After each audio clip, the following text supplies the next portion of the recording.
Hello à toutes et à tous. Bienvenue sur ce premier épisode du Salon des Pensées. Je suis avec Esther. Et moi avec Chloé. On va se présenter rapidement pour ce premier épisode, vous expliquer pourquoi on a mis ce podcast en place et on espère qu'il vous plaira autant qu'à nous. Donc je suis avec Esther, psychologue et spécialisée en thérapie cognitive et comportementale. Tout à fait. Et donc moi je vous présente Chloé qui se lance en tant que conseillère en communication et épanouissement personnel. On a décidé de mettre ce podcast en place parce qu'il faut que vous sachiez qu'avec Esther, on se connaît depuis plus de 20 ans désormais. Donc, comme beaucoup d'entre vous, avec vos amis ou vos proches, on a refait le monde de nombreuses fois. Souvent autour d'un déjeuner ou d'un apéro, mais toujours de manière très conviviale. Oui. Et on a appris au cours d'un de ces déjeuners tardifs, parce qu'au bout de 20 ans, il serait peut-être temps qu'on sache ce que l'autre a envie de faire, qu'on rêvait toutes les deux de faire de la radio, un peu de la libre antenne, si je peux dire ça comme ça. Et donc on a eu l'idée de refaire le monde avec vous sur ce podcast en abordant plein de sujets, donc des sujets un peu plus sérieux, des sujets un peu plus légers, un peu plus fun. Et donc n'hésitez pas à nous suivre et surtout à nous suivre sur Instagram parce qu'on postera des petits questionnaires, des petits sondages et comme ça vous pouvez aussi nous dire ce que vous avez envie qu'on aborde comme sujet parce qu'avec nous il n'y aura aucun tabou. Tout à fait. C'est bien résumé, tu valides ? Ouais, je valide. Petit plus, parce que vous allez vous dire, encore un podcast qui va parler du bien-être ou des phénomènes de société, etc. Et nous, on s'est dit, on a peut-être un petit plus avec Esther, du coup, qui est psychologue, qui va apporter, si je mets ça entre guillemets, des valeurs un peu plus scientifiques, un peu plus terre-à-terre. Et moi, qui vais vous apporter le côté un peu plus émotionnel, communication. On s'est dit que nos idées, dans nos échanges, de toute façon, de manière générale, ça s'imbriquait plutôt bien. Tout à fait. Donc c'est pour ça qu'on vous propose ça aujourd'hui. Et dis-nous Esther, c'est quoi le sujet du jour ? Alors, pour ce premier épisode, on va parler de repenser son travail dans un monde en mouvement. Et ça va tourner autour de deux grands thèmes.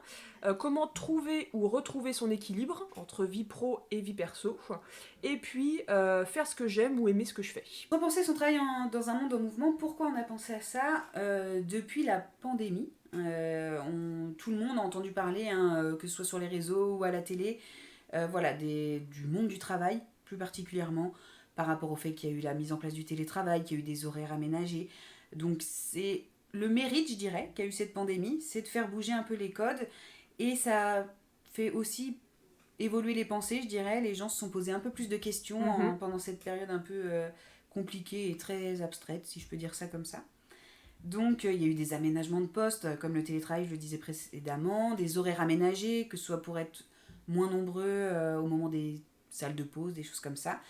Pour certaines entreprises, ça a perduré, pour d'autres, non. Et pour les salariés, ça a amené, comme on disait, beaucoup de questions. Donc ils ont remis en cause leur rapport au travail, leur mission, et ils ont pris le temps, peut-être, je dirais, un peu plus de se repositionner par rapport à leur travail. En préparant ce sujet, on s'est rendu compte, via une étude qui a été réalisée par l'IFOP, que 87% des Français envisageaient de changer de travail. Et donc 87%, c'est quand même assez conséquent. Donc on s'est dit que ça méritait qu'on s'y attarde un petit peu. Et au-delà de la crise sanitaire, force est de constater que le monde il est constamment en évolution, le monde du travail en particulier. La politique, le climat fait que les entreprises doivent s'adapter, ont des nouvelles contraintes. Certaines y arrivent sans difficulté et d'autres c'est plus compliqué. Et forcément tous ces changements vont avoir une incidence sur les salariés qui travaillent. Et donc on s'est dit, dans tout ça en tant qu'individu, qu'est-ce qu'on peut faire pour mettre en place un équilibre entre sa vie professionnelle, sa vie personnelle, et de comment on s'y retrouve, quoi.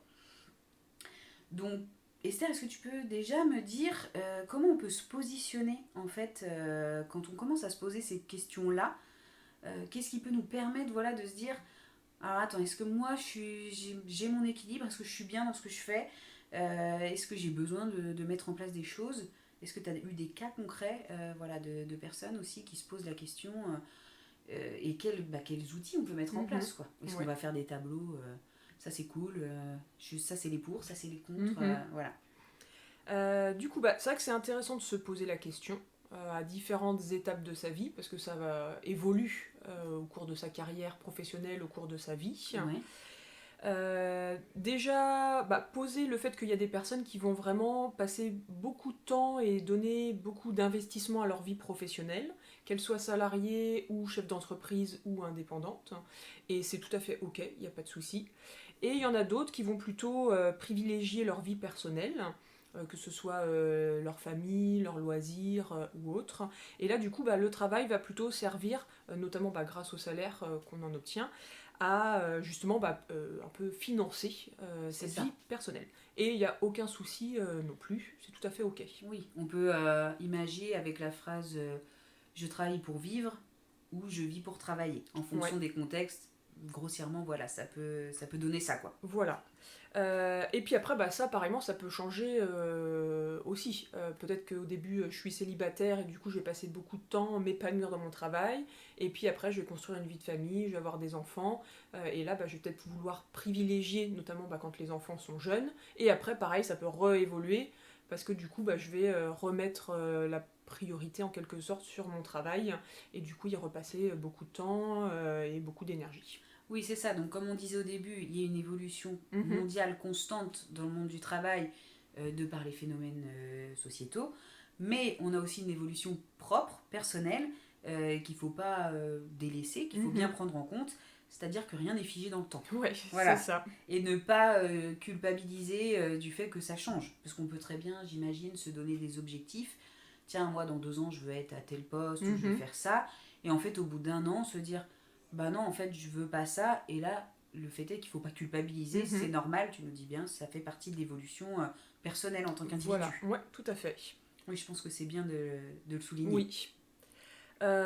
Ensuite, sur le côté équilibre, du coup, oui, ça m'arrive de rencontrer des patients qui peuvent alors soit vraiment venir me voir pour cette question spécifique par rapport au travail, ou alors qui viennent pour un autre motif, mais voilà, au cours d'une séance, on va pouvoir aborder ce sujet-là. Euh, je reçois parfois des personnes aussi qui sont en burn-out, donc là on est vraiment dans la souffrance au travail. C'est ça. Là, on est arrivé vraiment à la limite d'une personne qui, par exemple, ne serait peut-être pas posé ces questions-là avant ou n'aurait pas pris le temps d'y penser. Mhm. Alors attention, on ne dit pas que c'est de sa faute, hein, Oui. je mets des gros guillemets. C'est bien plus complexe que Voilà, ça, c'est ça. Ça nécessitera souvent. un autre sujet. On en parlera si ça vous intéresse du burn-out, parce que je pense que ça touche beaucoup de personnes ou Mhm. des gens qui connaissent, des gens. Enfin, Mm. on en a tous au moins entendu parler Oui. dans sa vie, quoi. Et puis voilà, d'autres qui se posent la question, parce que parfois le travail peut amener d'autres problématiques, que ce soit du stress, de l'anxiété, voire quand ça dure trop longtemps ou qu'il y a d'autres facteurs en plus, ça peut aller jusqu'à un syndrome dépressif. D'accord. Oui, donc c'est vraiment des signaux qu'il faut pas prendre à la légère, qu'il faut pas glisser sous le tapis. Non. Sinon, de toute façon, ça empire Oui, si on s'en occupe pas. Et puis, il y a un moment donné, ça a vraiment trop de répercussions. Quelque chose qui était juste au travail, en fait, ça va avoir une répercussion sur la vie personnelle aussi. Et puis, là, ça va être. À un moment donné, on pourra plus se voiler la face. exactement, oui, parce que ce qui me vient à l'esprit, c'est que quand ça se passe pas bien au travail, que ce soit avec un collègue, avec sa hiérarchie ou dans ses missions, toute cette négativité ou cette négativité qu'on veut ressentir, tu parlais de ça, en fait, on va le répercuter dans la vie Mm. personnelle parce que souvent, notre soupape de décompression, c'est notre cocon, notre foyer Ouais. et nos proches qui en pâtissent. Voilà, que ce soit en effet notre partenaire, que ce soit nos amis, que ce soit notre famille au sens plus large du terme. Voilà, c'est à eux qu'on va venir aussi un peu décharger, parce que au travail, c'est pas toujours possible. Tout Alors, à fait. parfois, Avec on certains peut, collègues, on peut. voilà. Mais après, ça dépend, apparemment, ça dépend aussi du cadre professionnel de Mm. chacun. Et puis, par contre, là, oui, généralement, dans la vie perso, là, on On relâche. relâche. C'est ça. Est-ce qu'on aurait un conseil pour cette petite partie-là à donner aux personnes qui vont recevoir cette frustration? Oui, cette frustration, cet agacement, cette Cette colère. colère, voilà, ça peut être vraiment à différents niveaux et différentes émotions. Oui, ça va être surtout d'être dans l'écoute, parce que certains, naturellement, vont peut-être pouvoir avoir envie plutôt d'être dans donner des solutions, Mhm. donner des conseils, ah moi, ta place, je ferais Oui, ça, etc.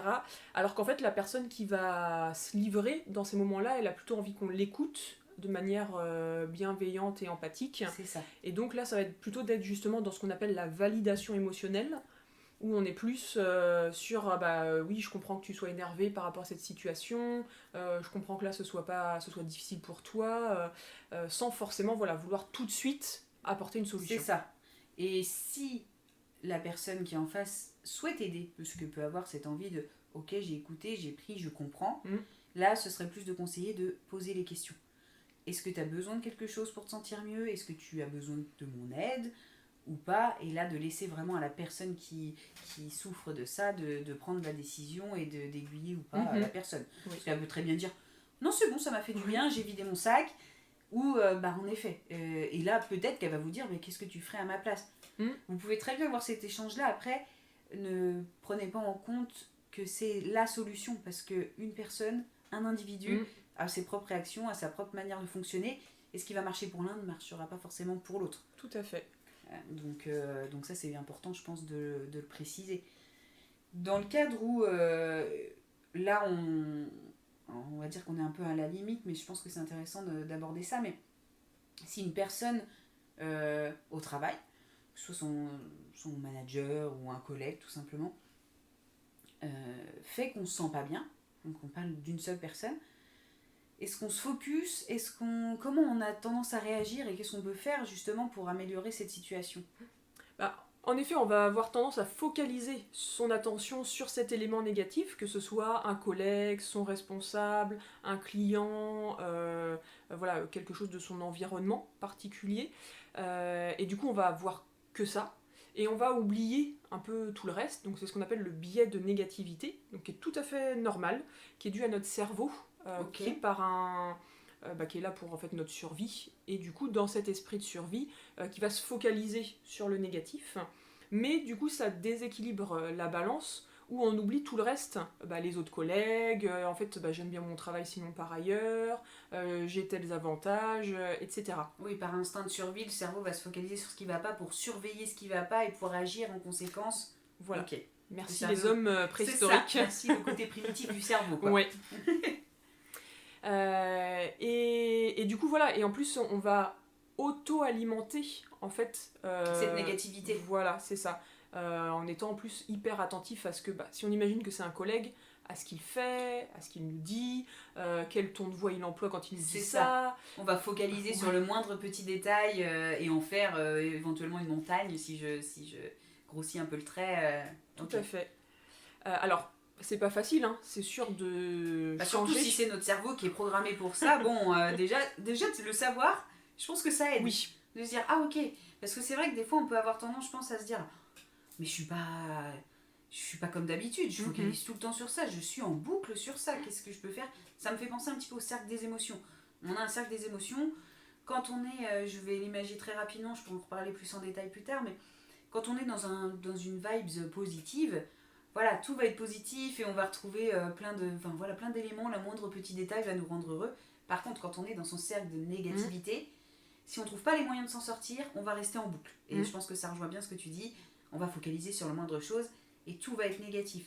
Là, il y a des petits tips à avoir, comme savoir demander de l'aide à quelqu'un, en parler, voilà, ou même soi-même se recentrer et de se dire, attends, je prends un peu de recul, je souffle un bon coup, et là, en effet, se poser la question, ok, est-ce que j'aime toujours ce que je fais? Est-ce que mes autres collègues, ça va? Ou est-ce que vraiment, en fait, peut-être que ce collègue ou ce manager, n'importe, qui m'apporte tant de négativité, pas l'élément déclencheur, à me poser des questions, en fait, de est-ce que je suis vraiment épanouie?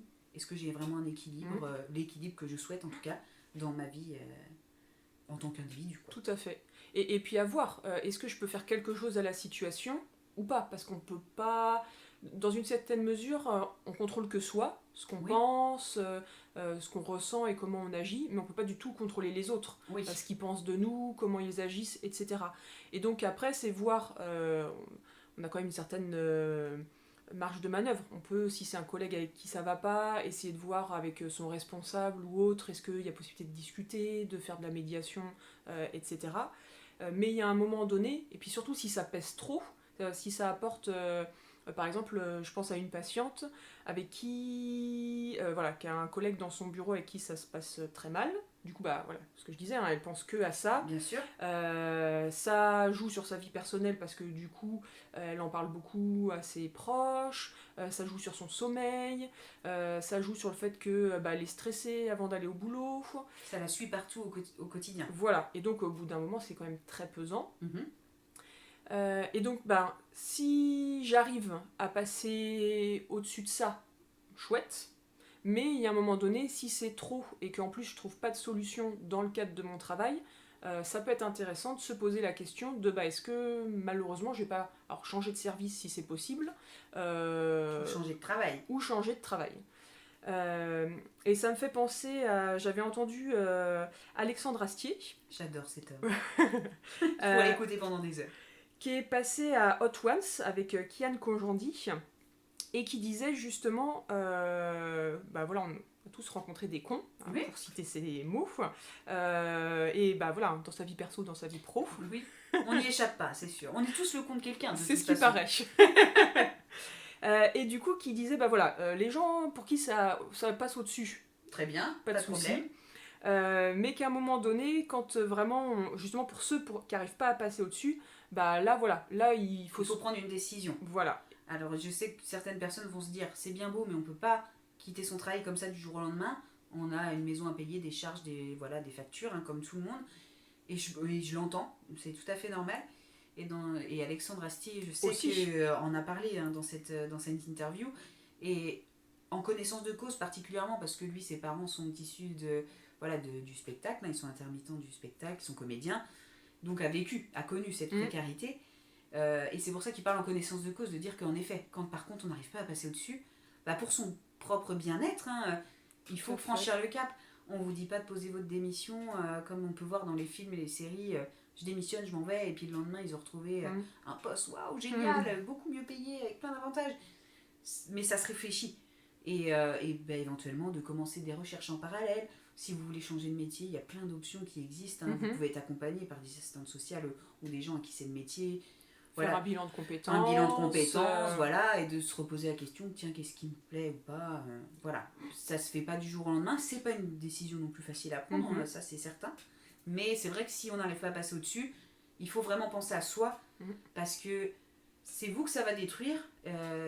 Les personnes ou l'environnement ne changera pas pour vous.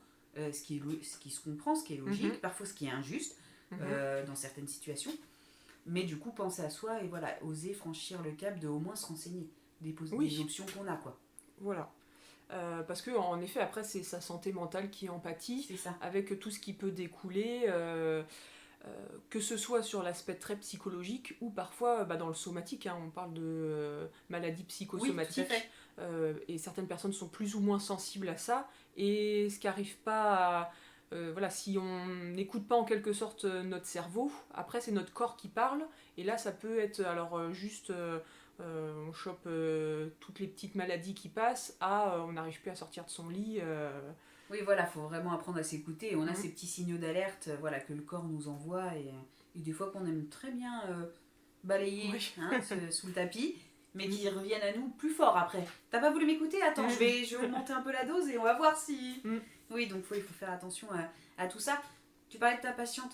Du coup, comment tu abordes ça, elle, sans rentrer bien évidemment trop dans les détails, mais est-ce que ça lui a permis du coup de se dire, bon bah, dans ces cas-là, je change, ou est-ce qu'il y a d'abord un dialogue qui s'amorce Bah, d'abord, voilà, il y avait ce côté essayer de dialoguer avec cette personne, avec la direction. Alors, dans ce cas particulier, ce collègue semble, de ce qu'elle me décrit, parce que bien sûr, tu n'as qu'un son de cloche, voilà. Oui, bien sûr. Et puis c'est ce cas-là... et c'est son ressenti à elle en plus. Et c'est son ressenti à elle, tout à fait. Moi, j'ai que son prisme, en effet. Donc, quand elle m'en parle, j'ai l'impression que son collègue a peut-être des troubles psychiatriques. D'accord. Avec une personnalité particulière. Donc il y a quand même, voilà, essayer déjà de voir ce qui est possible de faire, mais c'est vrai que moi j'ai orienté aussi sur réfléchir sur est-ce qu'il n'y a pas d'autres possibilités, parce que une nouvelle fois, il y a des choses qu'on peut contrôler et d'autres qu'on peut pas contrôler, et donc à voir aussi voilà, avec sa situation à elle, à ce moment-là. Enfin, toutes les situations sont souvent très complexes, et puis après, propre à chacun. Propre à chacun. Et moi, en tant que psychologue, de toute façon, c'est plutôt être là pour soutenir une réflexion, mais après, c'est mes patients qui sont... qui sont décisionnaires. Voilà, qui sont aux rênes de leur vie. Mm-hmm. Et tu leur donnes des outils. Voilà. Et voilà. Je pense que c'est quelque chose qu'on répétera sûrement souvent, et c'est une phrase un peu bateau qu'on entend un peu partout, mais arriver à prendre du recul. En fait, c'est ça, de se dire, je me pose, la vie elle va à 100 à l'heure, en général on ne prend pas ce temps-là. Mais vraiment le temps de se poser, et de se poser les bonnes questions, en soi c'est, qu'est-ce qui ne va pas, qu'est-ce que je peux faire, et si je ne trouve pas de solution, vers quoi je peux m'orienter pour changer ça. En effet, bien sûr avec toutes les complexités que ça apporte, on le répète, ça se fait pas en un claquement de doigts, mais déjà de prendre, je pense, conscience de ça, de se poser et de se dire, ok, là c'est vraiment ça qui ne va pas, c'est déjà un grand pas, je pense. Et comme tu disais, surtout n'hésitez pas à consulter. Il y a plein de spécialistes, il y a plein de thérapies, il y a plein de thérapeutes, on en parlera aussi dans un autre podcast pour vous éclairer un peu, parce qu'on peut s'y perdre, mais qui peuvent vous aider, des gens peuvent vous aider à ça. Oui. Et donc du coup, on en a parlé brièvement, c'est vrai que la soupape de décompression, c'est la vie personnelle, au sens large du terme, je veux dire comme ça. Donc on part sur faire ce que j'aime ou aimer ce que je fais, c'était la deuxième partie de ce podcast. Ça sous-entend un petit peu, est-ce que je travaille pour vivre ou est-ce que je vis pour travailler? Parce qu'il y en a, et ça on est ok comme tu le disais au tout début, qui adorent leur travail, s'investir dans leur travail, passer du temps, et ils sont épanouis comme ça et c'est parfait. Et d'autres, non, c'est moi je travaille pour ramener de l'argent et pour pouvoir m'épanouir dans ma vie personnelle. Donc du coup, il y a aussi la partie de est-ce que je me sers de mon emploi pour m'épanouir, ce que je disais, par exemple, il y a des gens qui font de leur passion un métier, etc. Oui. Comment on peut trouver un équilibre, par exemple, premier cas de figure, mon travail me prend beaucoup de temps, mais j'ai envie d'avoir plus de temps pour ma vie personnelle. Qu'est-ce qu'on peut mettre en place pour trouver petit à petit l'équilibre qui me convient, quoi. Ça va être surtout, je pense, axé autour de prendre du temps pour soi. Donc de manière assez progressive, si c'est pas quelque chose forcément... d'habituel, oui, voilà, on va pas tout changer du jour au lendemain. Tout à fait, souvent ça marche pas. Pensez à vos bonnes résolutions du 1er janvier. Qui ne restent jamais, jusqu'au 15 janvier à peu près. Enfin si, je souligne tous les gens qui font le Dry January, je vais pas le dire hyper bien, mais et qu'ils font, bravo à eux. Ouais. Mais ça dure qu'un mois. Donc voilà, on est plutôt dans progressif, un pas après l'autre. Pour que ce soit dans la durée périn, enfin que ce soit des situations ou des résolutions pérennes dans la durée. Donc prendre du temps pour soi, ça peut être, c'est des petites choses, ça peut être pour lire, pour regarder sa série préférée, faire du tricot, aller faire du sport, marcher dans la nature, voir des amis, etc. En tout cas, quelque chose qui vous fait du bien, qui vous plaît, quoi. Ça peut demander de savoir dire non. Ce qui est plus compliqué. Pas toujours facile pour certaines personnes, qui est une compétence, je dirais, qui fait partie de l'affirmation de soi, et que tout le monde n'a pas pu acquérir dans sa vie jusque-là. Parce que là, en plus, moi, si je me permets d'intervenir, parce qu'on va y venir, tout ça va être axé vraiment autour de la communication. Parce que tu dis qu'il faut amener des changements petit à petit. Donc quand on est célibataire, pour soi, aucun problème. Quand on a une vie de famille avec une routine bien installée, ça peut être plus compliqué. Donc je pense, tu m'arrêtes si je dis des bêtises, mais que tu nous dis de faire ça progressivement parce que ça influe sur d'autres personnes dans le foyer. Donc moi je vais amener communiquer. N'hésitez pas par exemple avec votre partenaire. Bien évidemment il est au courant par exemple de voilà ce que logiquement vous discutez ensemble. Donc il est au courant que dis non, le boulot ça me prend du temps, machin. Et de bien lui dire, voilà, j'aimerais bien 1 heure par semaine, dans un premier temps, après vous modulez, être off. Je suis pas là, vous ne vous occupez pas de moi, je fais ça. Pas le faire du jour au lendemain sans prévenir, parce que la personne en face peut du coup être totalement déstabilisée. Donc voire réfractaire. Voire réfractaire, oui, parce que tout de suite, le changement pour certaines personnes, ça fait compliqué. Peur et c'est compliqué. Donc bien ne pas hésiter à en parler, à échanger pour mettre ça en place. Voilà. Et du coup, ça peut demander cette capacité à savoir dire non. Non, je ferai pas ça, non, je peux pas t'aider pour ça. Et ça peut demander aussi le fait de savoir déléguer certaines tâches par exemple ménagères, ou qui va faire les courses, ou on imagine par exemple si on s'occupe de ses parents vieillissants et qu'on a des frères et sœurs, bah, que ce soit pas toujours nous qui fassions des choses pour les parents, voilà pareil, Oui, voilà. déléguer. Un équilibre là, vraiment focus vie perso, mais entre différents membres d'une famille ou de proches, voilà. C'est ça. Pour bah, avoir du temps pour soi, parce que du coup ça va être important, et notamment du temps de qualité, parce qu'on peut aimer rendre service, s'occuper de sa famille, de ses amis, être dans une association. Mais pour faire ça, il faut être bien soi-même pour Voilà. le faire de manière qualitative derrière. Et puis que ça dure dans le temps et qu'on s'épuise pas aussi, parce que une notion aussi qui vient de plus en plus, c'est ce qu'on appelle le burn-out personnel.